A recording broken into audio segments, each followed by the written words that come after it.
I remember having access to Rhodes House once or twice when I was an undergraduate in Oxford, and particularly when the filming of a Hugh Grant's first film Privilege was taking place. The Rhodes Scholarship, established through the will of Cecil Rhodes in 1902, is one of the most prestigious academic awards in the world. The Rhodes Scholarship, the Rhodian Scholarship, however you want to name it. But its legacy has been persistently questioned because of Rhodes himself, a man who was not only a fervent imperialist and a radical and racial supremacist, but also, by his own admission, an inadequate scholar. So, if Rhodes is to be the model for those who receive his scholarship, then from the very outset the scheme appears compromised, doesn't it? Indeed, it would be akin to a weapons manufacturer sponsoring an international peace prize, a paradox embedded in the very foundation of the Nobel scheme. Yet paradox is not necessarily fatal to progress. Rhodes may have been a man of deep prejudices, but his scholarship has provided opportunities to many who've transcended its limitations and its flaws, and the essential question, therefore, is whether the scholarship is compromised by its founder, or whether it can be seen as an investment in those who will build a better future. The Rhodes Must Fall movement, which began in 2015, sought to challenge the institutional celebration of Rhodes's legacy, first by advocating for the removal of his statue from the University of Cape Town, and then expanding to the statue in Oxford University and beyond. And the movement argued that a scholarship funded by Rhodes' wealth, a fortune built on exploitation, was itself tainted. Critics contended that the scholarship should be renamed and restructured to better to better reflect contemporary values, particularly by prioritising African students and scholars and the descendants of those who suffered under colonialism.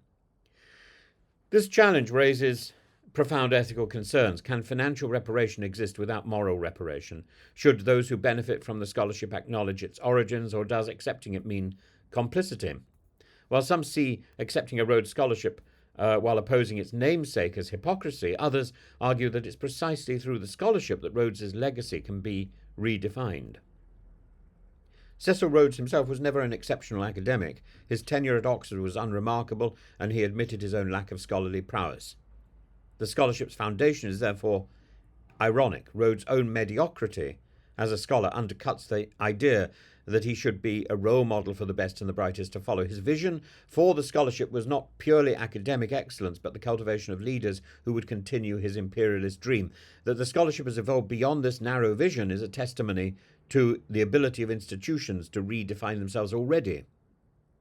And while its origins may be suspect, the Rhodes Scholarship has produced leaders, thinkers, reformers who have not simply embodied Rhodes's ideals, but in many cases, like Clinton, for example, have actively worked against them. The expansion of the programme to include a broader representation of scholars, particularly from Africa and former colonies, reflects an awareness of this contradiction. Recent efforts by the Rhodes Trust to critically engage with its past, including increasing diversity in its selection process, indicate that institutions can evolve even when their foundations are problematic. Critics, however, argue that these steps are insufficient. They demand more radical reforms, renaming the scholarship, using its funds for reparative justice, and actively dismantling the structures of privilege that Rhodes attempted to reinforce. There's an adage that when your father dies, you lose the one man who hopes that you will surpass him. But the desire for the next generation to exceed the previous one should not be exclusive to parenthood. It should be the very foundation of human progress. Institutions like the Rhodes Scholarship, or Rhodian Scholarship, however you want to term it, though born from a flawed and problematic figure, can be vehicles for change if they foster a new generation that doesn't repeat the mistakes of the old.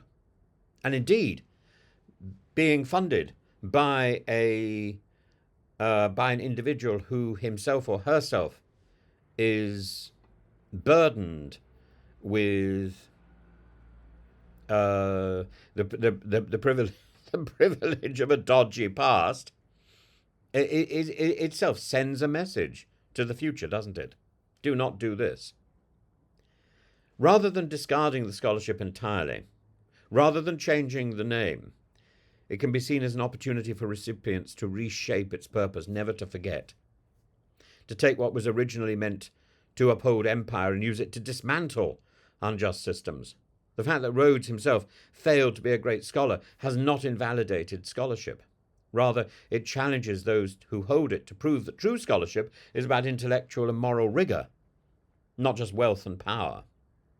The Rhodes Scholarship, then, remains a contradiction, compromised by its origins, but not necessarily by its future.